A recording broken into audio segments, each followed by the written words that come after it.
Assalamualaikum warahmatullahi wabarakatuh. Saya Ayu Nadira binti Mustafa, pelajar PISMP Semester 2 Bahasa Melayu 1. Hari ini saya akan berkongsi tentang teori pembelajaran, yang mana teori pembelajaran behaviorist oleh Pavlov, dan juga yang kedua adalah teori pembelajaran kognitif oleh Jean Piaget.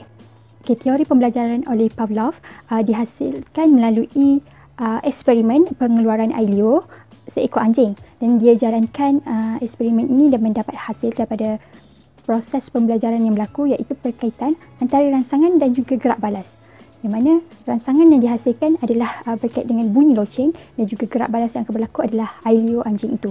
Jadi Pavlov ni menjalankan eksperimen ini untuk mengasaskan teorinya berkaitan dengan behaviorist, tindak balas selepas menerima sesuatu rangsangan. Jadi konsep dalam proses pengajaran dan pembelajaran yang dihasilkan melalui prinsip Pavlov ini adalah, yang pertama adalah konsep penguasaan. Yang pertama, penguasaan berlaku apabila individu ataupun organisma mempelajari sesuatu dan juga gerak balas ataupun respon secara berperingkat. Yang mana lebih kerap organisma ini belajar sesuatu berkaitan dengan topik yang sama, mungkin lebih kukuh penguasaannya, dan juga mungkin dia bergerak balas dengan tindakan yang sama. Yang kedua adalah konsep generalisasi, yang mana rangsangan yang sama dikenakan ke atas sesuatu organisma ini berlakunya proses kekerapan. Yang ketiga adalah diskriminasi, yang mana berlaku ke atas individu yang bertindak balas terhadap sesuatu rangsangan tertentu saja, tapi tidak kepada rangsangan yang lain. Konsep yang keempat adalah penghapusan, di mana penghapusan berlaku juga apabila rangsangan terlazim iaitu loceng tidak disertai dengan rangsangan yang tidak terlazim seperti makanan. Jadi lama kelamaan individu ataupun organisma ini tidak akan menghasilkan tindak balas. Dengan teori ini, guru perlu sedar bahawa rangsangan dan juga gerak balas adalah mempunyai kaitan yang sama yang boleh dilazimi dan juga dipelajari.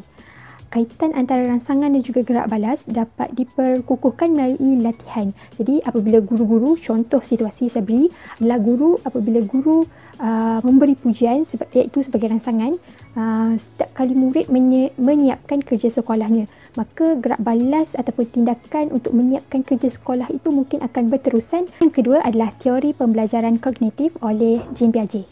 Teori ini mengutamakan mental dan juga kognitif individu, yang mana dia terhasil daripada 4 konsep, yang mana ataupun kita panggil proses lah. Dia lebih kepada konsep dan juga kita dapat lihat dalam segi proses ini juga. Yang pertama adalah skema, asimilasi, akomodasi dan juga keseimbangan. Skema proses penyesuaian antara objek yang baru diperolehi dengan skema yang telah sedia ada. Melalui konsep ini juga individu dapat menambah pengalaman dan juga pengetahuan baru dalam dirinya. Dalam ni ada juga tahap-tahap perkembangan mental oleh Jean Piaget ini. Yang pertama, dia letakkan sebagai tahap sensori motor, iaitu pada sejak lahir lagi hingga ke usia 2 tahun. Yang kedua adalah tahap pra-operasi, iaitu 2 hingga 7 tahun. Yang ketiga, tahap operasi konkret 7 hingga 11 tahun, dan juga 4, tahap operasi formal, iaitu 11 tahun hingga 15 tahun.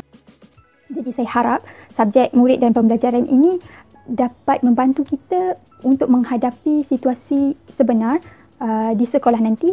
Subjek ini ataupun kursus ini amat penting untuk kita pelajari supaya kita dapat adaptasikan di kemudian hari di sekolah nanti.